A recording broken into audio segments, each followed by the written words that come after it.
போன சாப்டரோட முடிவுல எல்லாருமே டெஸ்ட் எழுதிட்டு அதுக்கான ரிசல்ட்டுக்காக வெயிட் பண்ணிருப்பாங்க. அதுக்கப்புறம் என்னாச்சுங்கிறத இந்த சாப்டர்ல பார்க்கலாம். இந்த கதையோட ஆரம்பத்திலேயே அந்த மெக்கானிக்கல் டீச்சர் வந்துட்டு டெஸ்டோடைய ஸ்கோர் ரிசல்ட்டை ரிலீஸ் பண்ண ஆரம்பிச்சாரு. கோவா நீ 52 பாயிண்ட்ஸ், ஷான் நீ 61 பாயிண்ட்ஸ். இதை கேட்டு ஷான் வந்துட்டு பின்னாடி திரும்பி, சென் நான் பாஸ் ஆயிட்டேன், இதை கேட்ட நானும் உன்னுடைய விடாமுயற்சிக்கு கிடைச்ச பரிசு. அதுக்கப்புறம் யூ நீ 88 பாயிண்ட்ஸ். இதை கேட்ட கிளாஸ்ல இருந்த எல்லாருமே அமேசிங் யூ அப்படின்னு சொல்ல, பதிலுக்கு யூவும் மனசுக்குள்ள நல்ல வேலை, எனக்கு தெரிஞ்ச கொஸ்டின் அந்த டெஸ்ட் பேப்பர்ல இருந்துச்சு. உடனே இந்த யூ வந்துட்டு நான் தேர்ட் பிரைஸ் அப்ளைன் பண்ணதுக்கு அப்புறம் இங்க இருக்க எல்லாருக்குமே ஒரு நல்ல மீலை வாங்கி தரேன் அப்படிங்கிறப்போ டீச்சர் வந்துட்டு வாங் அண்ட் ப்ளூ நீங்க ரெண்டு பேரும் 95 பாயிண்ட்ஸ் எடுத்திருக்கீங்க, நீங்க ரெண்டு பேருமே ரொம்ப இம்ப்ரெசிவா இருக்கீங்க. அந்த லாஸ்ட் கொஸ்டினுக்கு ஆன்சர் பண்ணிருந்தீங்கன்னா பெர்ஃபெக்ட் ஸ்கோர் வந்திருக்கும். பதிலுக்கு அந்த ரெண்டு பேருமே லாஸ்ட் கொஸ்டினுக்கு நிறைய கால்குலேஷன் தேவைப்பட்டுச்சு. எக்ஸ்ட்ரா 10 மினிட்ஸ் கிடைச்சிருந்தா நான் கண்டிப்பா அதை சால்வ் பண்ணிருப்பேன். இதை பார்த்து அந்த யூவும் டீச்சர் உங்க ரெண்டு பேர்கிட்டயும் எபிலிட்டி இருக்குன்னு நம்புறாரு. இவங்க ரெண்டு பேரும் திரும்பவும் ஷோ ஆஃப் பண்றாங்க. என்ன ஆனாலும் சரி தேர்ட் பிளேஸ் எனக்கு தான். உடனே அந்த டீச்சர் வந்துட்டு டெஸ்ட் பேப்பர் ரொம்பவே கஷ்டம் தான், ஆனா என்னால இதை நம்பவே முடியல. நம்ம கிளாஸ்ல ஒரு பர்சன் மட்டும் ஃபுல் மார்க் எடுத்திருக்கான், அது வேற யாரும் இல்ல, சென் தான், 100 பாயிண்ட்ஸ். இதை கேட்ட அந்த நாம் கோமஸ் அந்த ரெண்டு பேரும் என்னது 100 பாயிண்ட்ஸா, இந்த டெஸ்ட் ரிசல்ட் நம்புற மாதிரி இல்ல அப்படிங்கிறப்போ உடனே யூ வந்துட்டு நான்குன் சிட்டியை சேர்ந்த ரெண்டு அகாடமிக் ஸ்டார் டிஃபீட் ஆயிட்டாங்க. எனக்கு தெரிஞ்சு சான் தான் ரொம்ப ஸ்ட்ராங் போலயே அப்படின்னு சொல்லிட்டு மனசுக்குள்ள அதை விட இம்பார்ட்டன்டான விஷயம், இப்ப நான் டாப் 3ல கூட இல்ல, என்ன தேர்ட் பிளேஸ்ல இருந்து கிக் அவுட் பண்ணிட்டாங்க. இதே நேரத்துல ஷானும் சூவும் என்ன பாராட்டேன். உடனே நான் வந்துட்டு டீச்சர் சாய் ஃபர்ஸ்ட் பிரைஸுக்கான $888 எப்போ டிஸ்ட்ரிபியூட் பண்ணுவீன்னு கேட்க, பதிலுக்கு டீச்சரும் கவலைப்படாத சென், நான் அந்த பிரைஸ் அமௌண்ட்டை ரெட் கலர் கார்டுல போட்டு உங்களுக்கு சென்ட் பண்றேன் அப்படின்னு சொல்லிட்டு மனசுக்குள்ள இவன் ரொம்ப மணி மைண்டடா இருக்கான், ஒருவேளை அந்த பணம் உனக்கு ரொம்ப தேவைப்படுதோ அப்படின்னு நினைக்கிறப்போ அடுத்த ஒரு மணி நேரத்துல ஜென் ஃபியூசன் எக்ஸாம் உடைய ரிசல்ட்டும் வருது. அந்த டீச்சர் வந்துட்டு லூ நீ வந்துட்டு 81 ஸ்கோர்,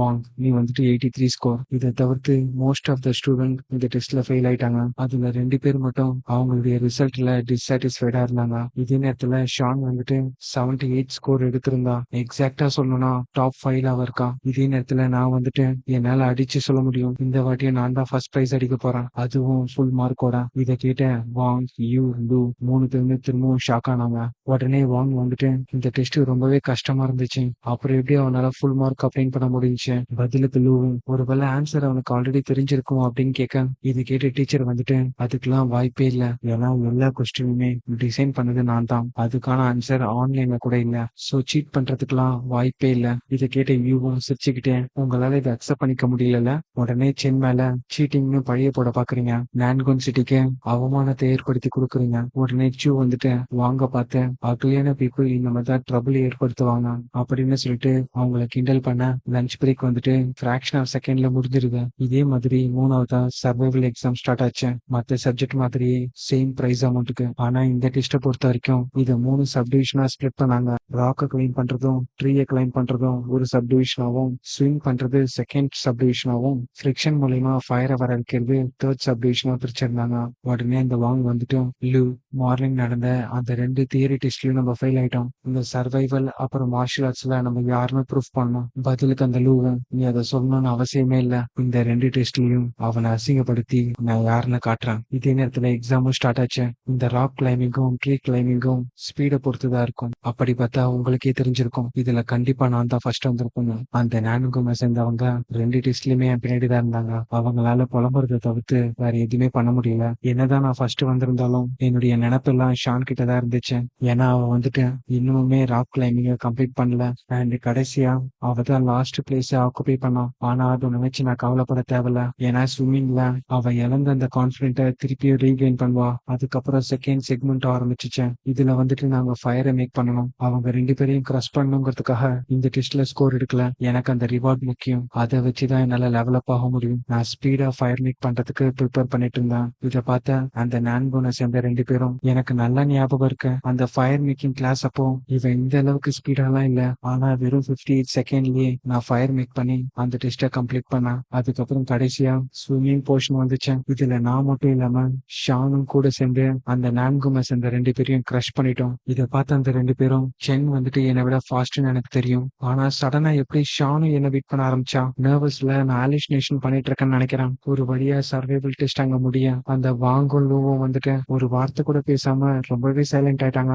ஆனா அந்த சைலண்ட் வெறும் லஞ்ச் முடிகிற வரைக்கும் தான். ஏன்னா அதுக்கப்புறம் மார்ஷல் ஆர்ட்ஸ் உடைய ட்ரைனிங் ஸ்டார்ட் ஆச்சு. இது எப்படி டெஸ்ட் பண்றதுன்னா, இந்த பிளாட்ஃபார்ம்ல இங்க இருக்க எல்லாருக்கூடயும் ஸ்பேரிங் போடணும். அதுல யாரு டாப் 3 வராங்களோ அவங்களுக்கு ரிவார்ட் கிடைக்கும். இந்த மார்ஷல் ஆர்ட்ஸ் மூலியமா உங்களுடைய டேலண்ட்டை வெளியே கொண்டு வரணும்னு சொல்ல, இதை கேட்ட உடனே அவங்க 2 பேருக்குள்ளேயும் ஒரு ஹோப் வந்துச்சு. வெறும் தியரிலையும் சர்வைவில மட்டும் நல்லா பெர்ஃபார்ம் பண்ணா போதாது. மார்ஷல் ஆர்ட்ஸ் பொறுத்த வரைக்கும் பிசிக்கல் ஃபிட்னஸும் காம்பேக்ட் டெக்னிக்கும் இருந்தாதான் வின் பண்ண முடியும். சென், நீ வந்துட்டு மார்ஷல் ஆர்ட்ஸ்ல வீக்கா இருந்துட்டு மத்த 2த்துலயும் நல்ல ஸ்கோர் எடுத்திருந்தாலும் அது மீனிங்லெஸ் தான். இந்த ஸ்பேரிங் செஷன்ல எங்களுடைய ஃபர்ஸ்ட் பிளேஸ நாங்க அடைய போறோம். உடனே ஹான் வந்துட்டு ஸ்பேரிங் டெஸ்ட்டுக்கு முன்னாடி எல்லாரும் பிசிக்கல் டெஸ்ட ஒரு வார்ம் அப்பா எடுத்துக்காங்க. இந்த வார்ம் அப்பை பொறுத்த வரைக்கும் 3 கிரைட்டீரியா இருக்கு. ஃபர்ஸ்ட் ஒன் வந்துட்டு 100 மீட்டர் ஸ்பிரிண்டிங். அதுக்கப்புறம் ஒரு கையில பார்பிள லிஃப்ட் பண்ணணும். ஃபைனலா வெர்டிகல் ஜம்ப். உடனே நான் வந்துட்டு ஸ்பிரிண்டிங்ல 100 மீட்டரை 7.78 செகண்ட்ஸ்ல முடிச்சேன். பார்பிள வந்துட்டு சிங்கிள் ஹேண்ட்ல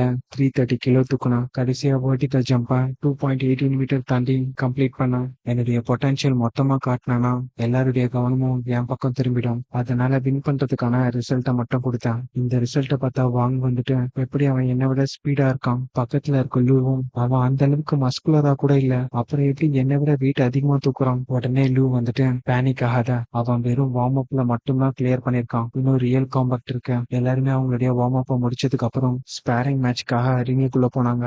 உடனே நான் வந்துட்டு சர்வேல் ஆஃப் ஃபிட்டஸ்ட் அச்சீவ் பண்றதுக்கு நான் தான் ஃபர்ஸ்ட் ரிங்குக்குள்ள இறங்கணும். ஏன்னா என்னுடைய பிசிக்கல் ஸ்டாட் ரொம்ப ஸ்ட்ராங். யாராலையும் என்ன சேலஞ்ச் பண்ண முடியாது. ஈவன் தோ அந்த நான்குமா சேர்ந்தவங்க வெயிட் பண்ணி என்னுடைய மூவ் அப்சர்வ் பண்ணதுக்கு அப்புறம் கூட அவங்களால என்ன டிஃபீட் பண்ண முடியாது. உடனே டீச்சர் வந்துட்டு லூவை என் கூட ஸ்பேர் பண்ண சொன்னாரு. டைமை சேவ் பண்றதுக்கு ஒரே பஞ்ச்ல அந்த மேட்சை சீக்கிரமா முடிச்சிட்டேன். அதுக்கப்புறம் ஒவ்வொருத்தரா நாக் அவுட் பண்ணி தூக்கி எறிஞ்சேன். ஏன்னா இதை நான் ஸ்பீடா பண்ணி ஆகணும். எல்லா ஆப்போனண்ட்டையும் நான் டிஃபீட் பண்ணணும். இதை பார்த்துட்டு இருந்த வேங்கும் அவன் இந்த அளவுக்கு ஸ்ட்ராங்கா அப்படின்னு ஷாக் ஆக, உடனே லூ வந்துட்டு அவனால எப்படி ஆல் அவுட் பண்ண முடியுது, இது பிசிக்கல் டெஸ்டா இருந்தாலுமே அது ரொம்ப டஃபா இருக்குமே. உடனே லூ வந்துட்டு நான் வார்ம் அப் பண்ணிட்டேன், இப்ப என்னுடைய பீக்ல இருக்கேன், என் கூட ஃபைட் பண்ண ரெடியான்னு கேட்க, உடனே லூவும் வெறும் 30 செகண்ட்ல உன்னை முடிக்கிறேன். இவன் மட்டும் என்ன ஸ்பேருக்கு கூப்பிடலன்னா நான் சென் கூட சண்டைக்கு போயிருப்பேன். சென்னை கூட சண்டை போட்டு ஜெயிக்கிற அளவுக்கு என்கிட்ட கான்பிடென்ட் இல்ல. ஆனா என்னால உன்னை பீட் பண்ண முடியும். அப்போ வா பாக்கலான்னு சொல்லிட்டு யூ வந்துட்டு அவனுடைய மார்ஷல் ஆர்ட்ஸ் டெக்னிக்கை வேட்ட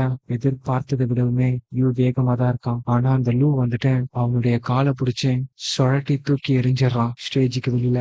உடனே லூ வந்துட்டு உண்மையா சொன்னா நான் சண்டை போட்டதுலயே நீதான் சிறந்தவன், ஆனா என்ன தூக்கடிக்கிற அளவுக்கு நீ இன்னும் ஸ்ட்ராங் ஆகல. உடனே என்ன ஸ்பேரிங்க்கு கூப்பிட்டான். அடுத்த நிமிஷமே நான் அந்த இடத்துக்கு போனேன். என்னுடைய ப்ராக்ரஸ் இம்ப்ரூவ் பண்றதுக்கு இவன் ஹெல்ப்ஃபுல்லா இருப்பான். அடுத்த நிமிஷமே என்ன அட்டாக் பண்றதுக்காக ஓடி வந்தான். நான் கொஞ்சமா நகர்ந்து அதை டாச் பண்ணேன். அப்படியே திரும்பி அவன் முதுகுல ஒரு பஞ்ச் வைக்க ஸ்டேஜை விட்டு வெளியில போயிட்டான். உடனே அங்க இருந்த கேர்ள்ஸ் எல்லாரும் வாங் உன்னுடைய பிரதர் லூ வந்துட்டு டிஃபீட் ஆயிட்டான், நான்குனுடைய ப்ரைட் இப்போ உன்ன நம்பிதான் இருக்கு அப்படின்னு சொல்ல, சீக்கிரமா ஸ்டேஜுக்குள்ள போய் அவன் அட்டாக் பண்ணான்னு சொல்ல, பதிலுக்கு அந்த வாங்கும் எல்லாருமே வாய் மூடுங்க, நான் எப்பவோ பிளான் போட்டுட்டேன் இவன் கூட சண்டை போடணும்னு. எப்படியோ ஸ்டேஜ்குள்ள வந்துட்டேன், இப்ப இவனை பீட் பண்றதுக்கான வழியை தேடணும் அப்படின்னு மனசுக்குள்ள நினைக்க இங்கே இந்த சாப்டர் முடியுது. அடுத்தடுத்த சாப்டர் பாக்குறதுக்கு இந்த வீடியோக்கு ஒரு லைக் போட்டு நம்ம சேனலை சப்ஸ்கிரைப் பண்ணிக்கோங்க. அடுத்த சாப்டர்ல உங்களை சந்திக்கிறேன்.